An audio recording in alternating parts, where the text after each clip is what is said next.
Lily flower plant వచ్చేసి మన ఇంట్లో 1 మంత్ బ్యాక్ తెచ్చుకున్నాము. సో అప్పటి నుంచి ఎంత గ్రోత్ లేకుండా 5 days బ్యాక్ చిన్నగా మొగ్గలు వచ్చాయి దానికి.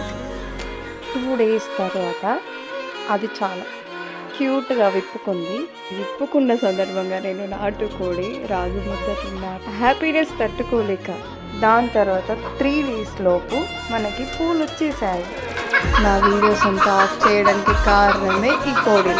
చూడండి ఎలా సౌండ్ చేస్తున్నాను. నాకు డైలీ ఒక గుడ్డు ఇస్తుంది, దాని తర్వాత ఇలా వేస్తుంది కోడి. ఇవన్నీ చూసుకొని తినేసి అన్నీ అయిపోయేలోపు ఇంతలో మన ఆల్బర్ట్ గారు వచ్చేసాడు.